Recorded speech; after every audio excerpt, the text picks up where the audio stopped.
राजकीय महाविद्यालय बहरोड के बीकॉम पार्ट प्रथम के सभी विद्यार्थियों का आज के इस लेक्चर में स्वागत है। मैं श्रवण सैनी, सहायक आचार्य एफएम, राजकीय महाविद्यालय बहरोड। जैसा कि हमने पिछले वीडियो में मौद्रिक नीति के बारे में चर्चा करी थी, मौद्रिक नीति क्या है, मौद्रिक नीति का क्या उद्देश्य है। आज हम चर्चा करेंगे मौद्रिक नीति के उपकरणों के बारे में। मौद्रिक नीति को संचालित करने के लिए कौन कौन से उपाय किए जाते हैं, कौन कौन से उपकरण काम में लिए जाते हैं, तो हम देखते हैं। सबसे पहले कि मौद्रिक नीति पर नियंत्रण कौन करता है। मौद्रिक नीति का नियंत्रण करने वाला एक मौद्रिक प्राधिकारी होता है, जो कि किसी भी देश का केंद्रीय बैंक होता है, अपेक्स बैंक होता है, और जो पूरी अर्थव्यवस्था या जो मौद्रिक व्यवस्था उसके ऊपर नियंत्रण रखता है। इसका कार्य होता है मौद्रिक नीति बनाना और मौद्रिक नीति की समीक्षा करना, और समीक्षा के उपरांत मौद्रिक नीति की जो उपकरण हैं उनमें बदलाव करना मौद्रिक प्राधिकारी का कार्य होता है। मौद्रिक प्राधिकारी वह होता है जिसे किसी देश की मौद्रिक व्यवस्था को बनाए रखने की जिम्मेदारी दी जाती है। तो अपने देश में भारतीय रिजर्व बैंक मौद्रिक प्राधिकारी है। अब बात करेंगे मौद्रिक नीति के उपकरणों के बारे में। सबसे पहले है रेपो रेट, जिसका पूरा नाम है रीपरचेज रेट। रेपो रेट क्या है?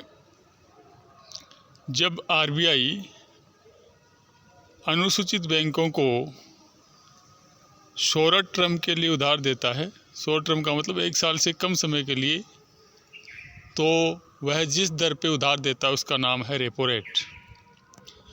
रेपो रेट बढ़ जाती है तो बैंकों के द्वारा जो ऋण लिया जाता है उसकी मात्रा कम हो जाती है, और यदि कम मात्रा में ऋण लिया जाता है रेपो रेट अधिक होने से, तो जनता के पास ऋण के रूप में कम ही राशि पहुंच पाती है, और इस प्रकार अधिक मुद्रा की आपूर्ति जनता में नहीं हो पाती है।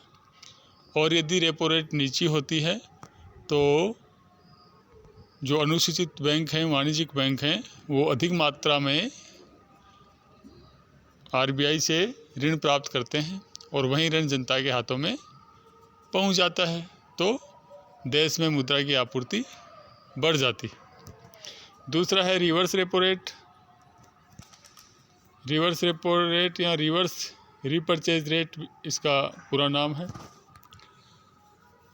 रेपो रेट के माध्यम से सभी अनुसूचित या जो वाणिज्यिक बैंक हैं वो आरबीआई से अल्पकाल के लिए उधार प्राप्त करते हैं, परंतु जब आरबीआई अपनी दी हुई उधार को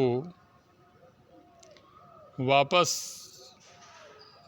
लेता है तो इसको रिवर्स रेपो कहते हैं, और रिवर्स रेपो पे जो रेट आरबीआई निर्धारित करता है वह रिवर्स रेपो रेट कहलाती है।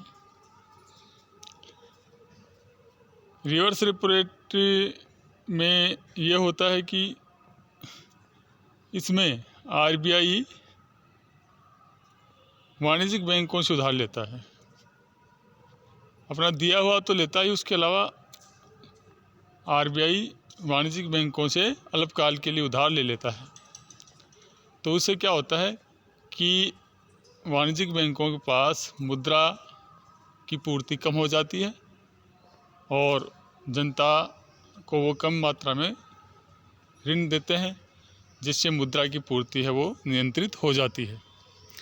उसके बाद है नगद आरक्षी अनुपात, कैश रिजर्व रेशियो या CRR। नगद आरक्षित अनुपात आरबीआई के द्वारा बनाई गई एक व्यवस्था है, और इसमें एक रेट होती है। उस रेट के हिसाब से सभी वाणिज्यिक बैंकों को अपने पास जो मांग जमाएं होती हैं या जो स्थायी जमाएं होती हैं उनकी जो कुल मूल्य होता है साप्ताहिक आधार पे, उस कुल मूल्य का CRR की दर के बराबर नगद राशि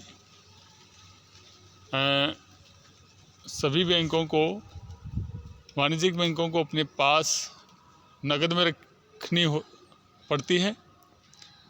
इससे कम अनुपात नहीं रखा जाता है CRR से, इससे ऊपर तो चल जाता है मगर इससे कम कैश रिजर्व रेशियो वाणिज्यिक बैंक अपने पास नहीं रख सकते हैं।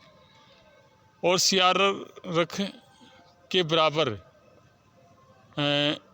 नगदी रखने का मकसद ये होता है कि कोई भी ग्राहक, बैंक का ग्राहक जब चाहे अपनी जमा को वापस निकाल सकता है। तो यदि CRR के बराबर रेशियो मेंटेन कोई बैंक नहीं करता है तो उसके पास ग्राहक को मांगने पर नकदी लौटाने पड़ती है तो वो नहीं होती है, तो बैंकिंग व्यवस्था है वो बिगड़ जाती है। क्योंकि कोई भी ग्राहक अपना पैसा बैंक में जमा कराता है तो वह दो आधार पे कराता है। एक तो है मांगने पे लौटाना, कैश ऑन डिमांड, यानी जब अपना बैंक में खाता होता है तो हम बैंक में जाकर कभी भी निकाल सकते हैं अपना पैसा। पहले तो बैंक के जो कार्य घंटे होते हैं उनमें निकाल सकते थे, परंतु आज की व्यवस्था के अनुसार हम अपना पैसा इलेक्ट्रॉनिक माध्यमों से किसी भी समय निकाल सकते हैं, तो बैंक हमें मना नहीं कर सकता। तो RBI ने ये व्यवस्था कर रखी है कि कोई भी बैंक है, वाणिज्यिक बैंक, वो कैश रिजर्व रेशियो से नीचा रेशियो नहीं रखे। यदि इससे नीचा रेशियो रखेगा तो उसको ग्राहकों को जो नकदी है लौटाने में, उनके मांगने पर लौटाने में व्यवस्था खराब हो सकती है। अगला है ओपन मार्केट ऑपरेशंस या खुले बाज़ार की क्रियाएं। खुले बाज़ार की क्रियाएं क्या हैं कि इसके अंतर्गत RBI सरकारी प्रतिभूतियां जारी करता है जो 1 दिन से लेकर 365 दिन की अवधि तक की भी हो सकती हैं। वर्तमान में 3 तरह की हैं, ये 73 दिन की है और 237 दिन की है, 365 60 दिन की, ऐसे ये सरकारी प्रतिभूतियां जारी करता है। ये इसलिए करता है सरकारी प्रतिभूतियां कि सरकारी प्रतिभूतियों में लोग काफ़ी पैसा निवेश करते हैं, उनको खरीद लेते हैं। तो RBI सरकारी प्रतिभूतियां जारी करता है तब जनता का पैसा RBI के पास जमा हो जाता है और जब RBI इनको वापस जनता में बेच देता है तो RBI के पास जो पैसा है प्रतिभूतियों में लोगों का निवेश किया गया वो वापस जनता के खातों में चला जाता है। तो इसे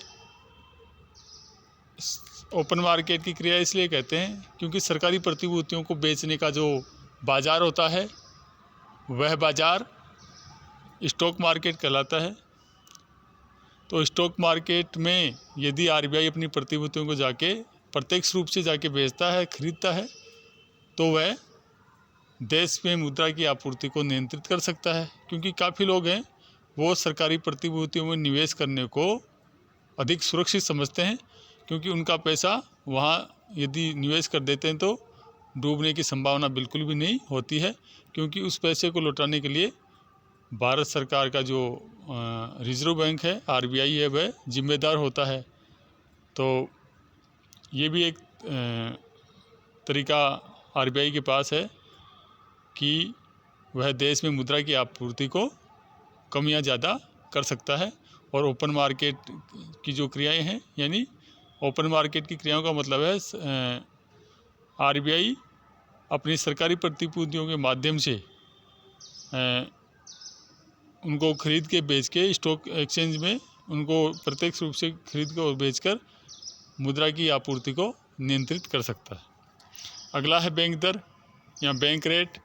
बैंक रेट भी एक मौद्रिक उपकरण का बड़ा हथियार है, बड़ा उपकरण है, क्योंकि जब भी कोई वाणिज्यिक बैंक सरकार RBI से उधार लेता है और वो लॉन्ग टर्म के लिए यानी 1 साल से ऊपर के लिए लेता है, तो उसको बैंक दर पे जितना देना होता है ब्याज के रूप में एक तरीके से। तो बैंक दर जब RBI अपनी बढ़ा देता है तो वाणिज्यिक बैंक RBI से कम पैसा उधार ले पाते हैं, और उससे सीधा असर ये होता है कि जनता के पास वाणिज्यिक बैंकों के द्वारा कम मात्रा में ऋण जनता को दिया जाता है, तो मुद्रा की मात्रा जनता के हाथों में कम पहुंचती है। और यदि RBI अपनी बैंक दर को बढ़ा देता है तो घटा देता है, तो घटा देने से क्या होता है कि जो वाणिज्यिक बैंक हैं वो ज़्यादा मात्रा में मुद्रा RBI से प्राप्त करते हैं ऋण के रूप में, और वहीं ऋण की मात्रा जनता के हाथों में पहुंच जाती है, तो जनता में मुद्रा की मात्रा बढ़ जाती है। तो इस प्रकार इन मौद्रिक नीति के उपकरणों के द्वारा किसी भी देश का जो मौद्रिक प्राधिकारी होता है, अपने देश में RBI है मौद्रिक प्राधिकारी, तो वो मौद्रिक नीति का संचालन कर सकता है। आज के लिए बस इतना ही। Thank you.